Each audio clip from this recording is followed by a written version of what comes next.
budget is under control. We have a surplus, and I have protected the taxpayers by vetoing wasteful spending, nearly $500 million in vetoes.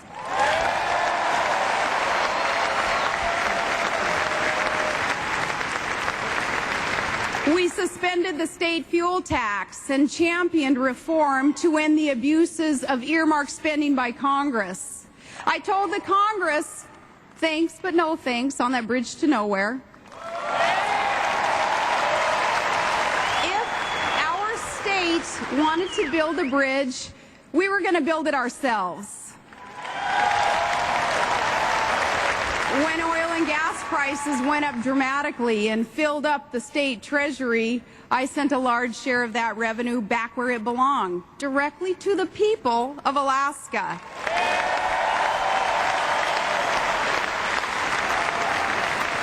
And despite fierce opposition from oil company lobbyists who kind of liked things the way that they were, we broke their monopoly on power and resources. As governor, I insisted on competition and basic fairness to end their control of our state and return it to the people.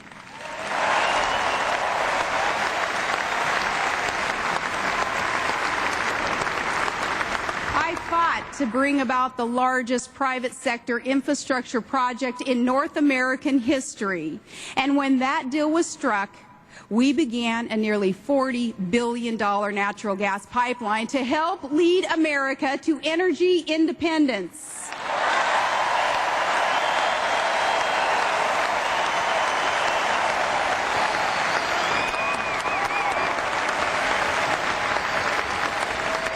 That pipeline, when the last section is laid and its valves are open, will lead America one step farther away from dependence on dangerous foreign powers that do not have our interests at heart.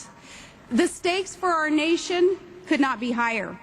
When a hurricane strikes in the Gulf of Mexico, this country should not be so dependent on imported oil that we're forced to draw from our strategic petroleum reserve. And families cannot throw more and more of their paychecks on gas and heating oil. With Russia wanting to control a vital pipeline in the Caucasus and to divide and intimidate our European allies by using energy as a weapon, we cannot leave ourselves at the mercy of foreign suppliers.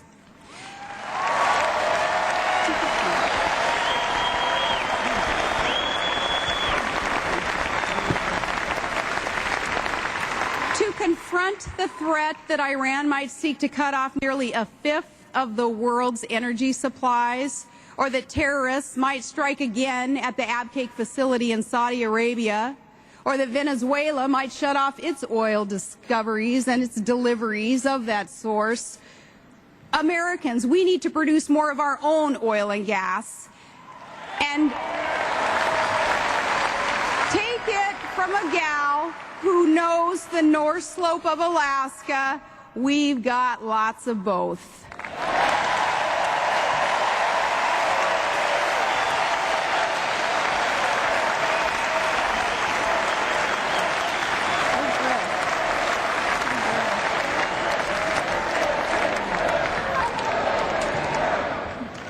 Our opponents say again and again that drilling will not solve all of America's energy problems, as if we didn't know that already. But the fact that drilling, though, won't solve every problem is no excuse to do nothing at all.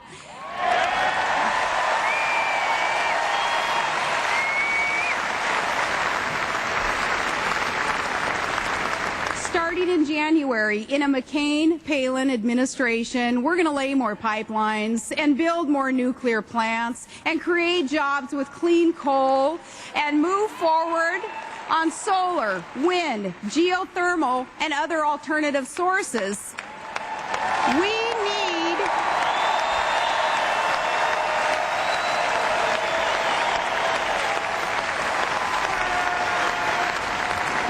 American sources of resources. We need American energy brought to you by American ingenuity and produced by American workers.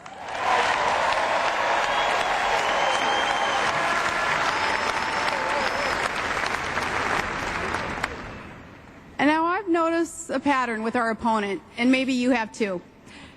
We've all heard his dramatic speeches before devoted followers, and there is much to like and admire about our opponent. But listening to him speak, it's easy to forget that this is a man who has authored 2 memoirs, but not a single major law or even a reform, not even in the state Senate.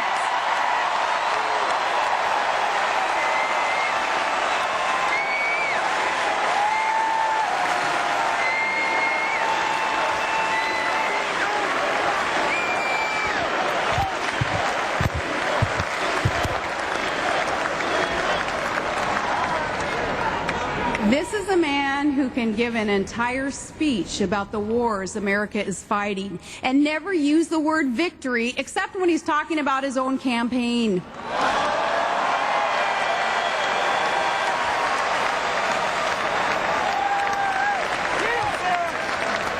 But when the cloud of rhetoric has passed, when the roar of the crowd fades away, when the stadium lights go out, and those styrofoam Greek columns are hauled back to some studio lot,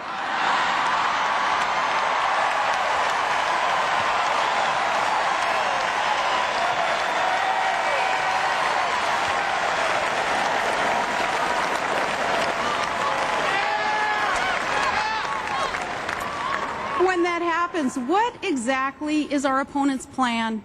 What does he actually seek to accomplish after he's done turning back the waters and healing the planet? The answer is to make government bigger and take more of your money and give you more orders from Washington and to reduce the strength of America in a dangerous world. America needs more energy. Our opponent is against producing it. Victory in Iraq is finally in sight, and he wants to forfeit. Terrorist states are seeking nuclear weapons without delay. He wants to meet them without preconditions. Al-Qaeda terrorists still plot to inflict catastrophic harm on America, and he's worried that someone won't read them their rights.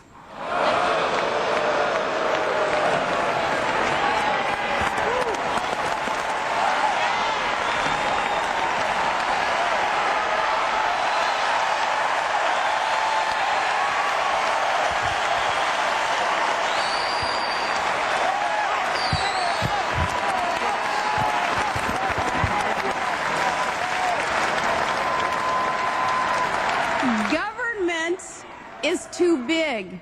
He wants to grow it. Congress spends too much money.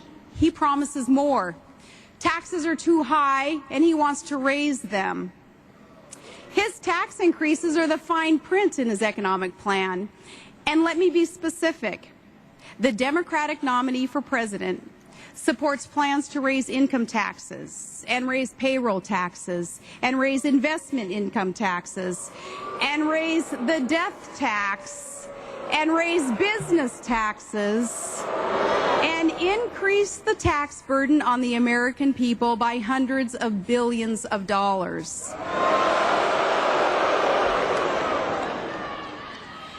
My sister Heather and her husband, they just built a service station that's now open for business, like millions of others who run small businesses.